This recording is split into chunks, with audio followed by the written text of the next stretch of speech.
And tonight on our Great American panel, he is a former Deputy Assistant Secretary of State, Fox News contributor, USA Today columnist. Bob Beckel is here. He's the ranking member on the House Oversight and Government Reform Committee. Congressman Darrell Issa is here, and she is an actress who has been in showbiz for most of her life, best known for that important role on Dallas Morgan. Brittany is back, guys. Good to see you. Thank you for being here. I'm not starting with you, because off the air, you're just pushing one button after another at the start of the program. There's nothing new. You're not going to start with me. You don't never start with me. Am I right? You're Wasn't right. he pushing You're buttons? Absolutely right. It was starting already. Please go right ahead. Get the right-wing stuff out, and then I'll try to get some decency in. 12 days to the anointed one. He's got an altar in his house. He lights candles to the anointed one, Barack Obama. 12 days he gets nominated for a Peace Prize. Why? What did he accomplish? What did he do? For 12 days, he wasn't George W. Bush. That was enough. That was it. That was it. That's all. Because the world doesn't like peace through strength? No, he hasn't done anything. I mean, but if you think about it, Sean, look at the way everything is now. Nobody excels anymore. Nobody strives to excel anymore, it seems like to me. Yeah. They want to take away your money and give it to somebody else who hasn't worked for it. So why shouldn't He does. No, liberals are very generous with our money. Listen, If I could, can I get some? I'm not up to you sorry. yet. I'm going to get to you. Of course not. We don't want any facts here. No, wait a second. Here's what I think he should do. If he wants to score some points, you know what he should do? He should go and absolutely give it to the troops. Yeah, well, he's not going to do that because it's too important to him. All right. Cool. Am I going to be able to say something for just about 30 seconds? Thank you. 22. First of all, the 12 days, by the way, they took into account what happened up until the day they gave out the Nobel Peace Prize, so it wasn't 12 days. 1, 2.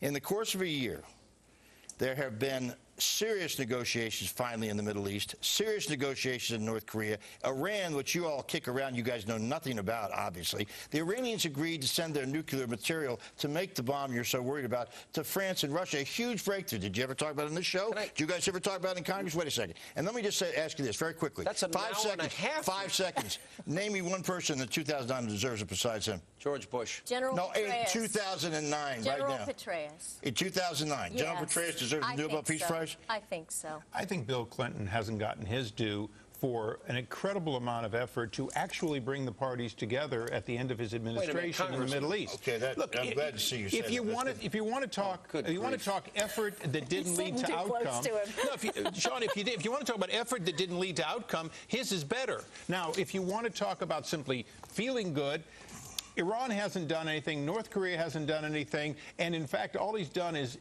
basically get in the face of Israel without actually getting anything for it. Did you get your Israeli constituency in on that, your Jewish constituency? Well, First of all, Bob, you're talking to an Arab-American member of Congress. I understand who you are. The fact is, I follow you. My constituency are people who want to see peace and justice in that region, and I want that every bit as much as any president of the United States ever has. I would do nothing to ever stop the president from engaging with the Palestinians and all the other parties, including the Israelis, to make a peace, including ending settlements. But he hasn't done anything successfully there, Bob. The Iranians agreed to send their fissure material to the Soviet Union or France. That is a huge deal. Do you give him any credit for that? You can send... Because George Bush refused to talk to them. First of all, you can send your fissile material after you've already made your bomb with the centrifuge, which is what they've been doing. That is absolutely wrong. He does not have them stopping You guys their get too into the minutia. Let me just move the ball. That's enough for a Nobel Prize. I think this had more to do with the fact that he attacked his country. More to do with the fact that he referred to America as arrogant, that he apologized for America. Exactly. And, Bob, listen. He knew himself when he gave that speech. He knew himself he didn't deserve it. He did. I agree. I agree that he did say. I don't think that this. Exactly. Now I agree with that. But one of the things I want to dispel here is that this is all a bunch of liberals on the Nobel Peace Committee. 3 of them are more conservative than you are. Number one. So just so you keep that in mind, before all you out there say a bunch of commies gave this away, as I hear you right-wingers say, it's not true. Do you notice that Bob has imaginary conversation with people that you don't even know? Who are you talking to? Every time I listen to you. I listen to you on the radio and Rush on the radio, and you all say, oh, a bunch of left-wing commies in the committee wanted to give it away to them. They're not a bunch of left-wing commies on the committee. Yes, they are. You have no idea what you're talking about. If you want to win them over, don't shake your finger at conservatives. We've had said that. Why? Which finger? No. All right, let me move the ball forward a little bit. All right, Bob Herbert, New York Times, Richard Cohen, Washington Post, is now becoming critical coverage of Barack Obama among liberal circles. Even liberals came out and said he didn't deserve the Nobel Prize. Exactly. But then, you know, now even Saturday Night Live, let's roll this tape, goes after the anointed one that Bob has an altar at home. He lights candles to. This prize, bestowed by the Nobel Committee in Norway, is given annually to individuals who have made significant contributions to world peace. Jimmy Carter won it for decades of trying to find solutions to international conflicts. Al Gore won it for his years of educating U.S. about climate change. And us, well, I won it for not being George Bush. This award was a complete surprise, as I have only not been George W. Bush for 9 months. They're going after the fact that he has no accomplishments. I mean, promises are broken. Hey, listen, I got to tell you, in Hollywood, they gave a lot of money out there to get him elected. Is that a problem for him? I mean, I think this is beginning to build. On the left, you're beginning to hear this. And in my circles way on the left, you're getting particularly critical of him on both healthcare and a lot of other things. But the idea that this guy has done nothing, I mean, you may not like what he's done, but the idea he's done nothing is absolutely ridiculous. He's giving Miranda rights to enemy combatants. He has taken away our tool against terrorism. He's talked about a world without nuclear weapons. Even for you, that's a stretch. Miranda rights to enemy combatants? Enemy combatants, yes. Where does that happen? That's Barack Obama. I'm sorry, we must have all missed it. I mean, I'm sorry. Congressman, tell him. He's accurate that these are implementations of the new administration. They've taken the attitude. Miranda rights. They've taken an attitude that everyone at Guantanamo is entitled to come to the United States and to be covered, as they will be when they arrive here, by our constitutional protection. Not to be Mirandized, I might add. They do have a right to have counsel. Me. Hannity right, checkmate. No, Hannity not right and never checkmate. You've got to admit that in this what I got to admit is you guys got to get your facts in this right. First 9 months. It's true. But I'm going to. We got to take a break. Here, we got time to. All right, we're still arguing in the break. All right, we continue with our great American panel. All right, Rush Limbaugh was on the Today Show earlier today, and as always, Rush nails it. Here it is.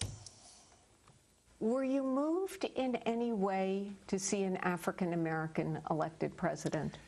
Yeah, but I got over it very quickly. I mean, he's president of the United States. His skin color doesn't matter to me. His policies are what matter. The idea that we've had a very historic thing was wonderful when it happened, absolutely. But I'll be honest with you, I predicted to you it was going to exacerbate racial problems, and it has. Any criticism of President Obama is going to be said to be oriented in racism.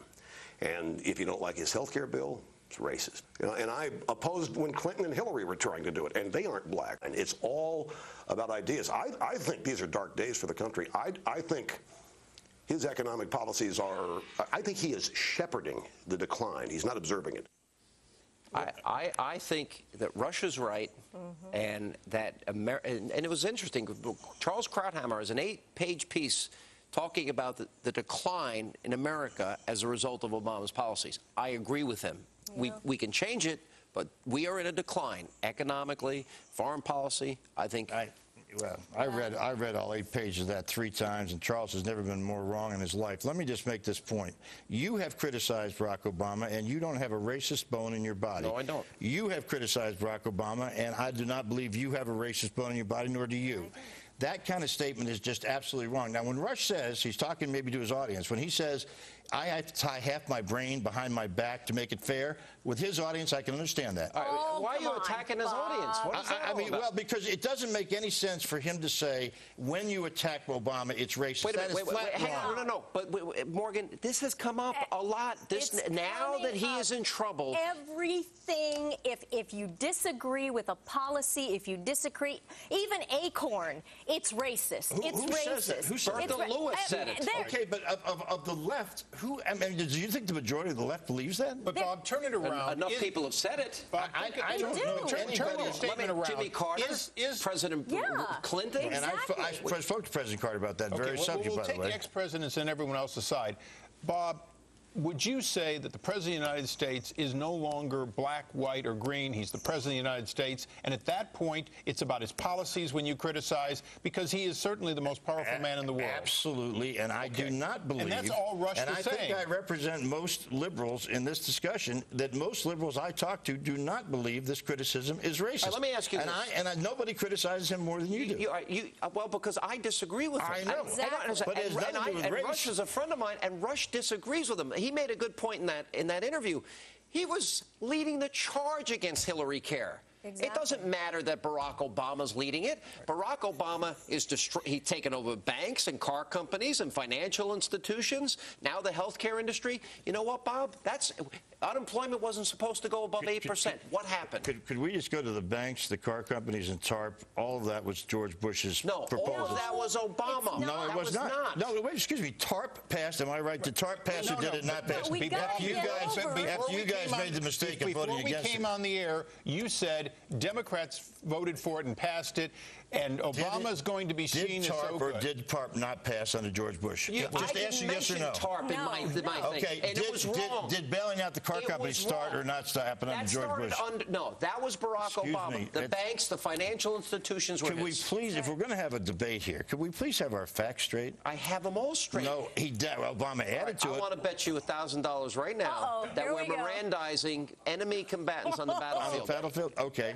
And we'll be able to resolve that next year. 1,000 on that. You want 1,000? You want 3,000? You in? I'll be more than happy to do that. I want to make clear we understand something. Morgan is people. Once they're captured. I've just got to tell you, this race thing is getting really... Hang on a second. This race thing is getting really, really old, and I'm getting really tired of it, because I don't care if you're green, purple, whatever color you are. It's your policies. It's your policies. It's what you're doing to this country. We got to stand together as Americans. We got to look out for what's right for this country. We can't be so scattered.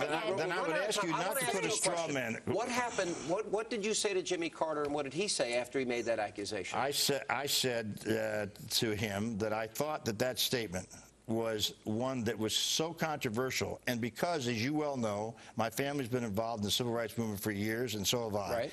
I think it's incendiary. I think it has no place in the discussion. What did he say back? Because we're running out of time. And he said, Bob, there are certain people, and I said, that's right, there are certain people. They always are. But it is to suggest that the straw man here is that we all think on the left that you're racist to accuse Barack Obama or disagree with him. That is flat wrong. When two former presidents say it, exactly. that's Clinton. Clinton did not say that. Yes, he did. He said there was a small percentage of, and there are. That's true. There are a small percentage. You get the last word. We'll run. You know, they did say it. It continues to be the bastion of the Democratic Party. Is if you disagree with them, you're a racist, and that kind of thing is part of the reason that they won't bring up the real argument. We're going to continue this a little bit into our next segment, guys. Thanks for being with us. We got to run. And coming up, the president and his top aides, they're under fire.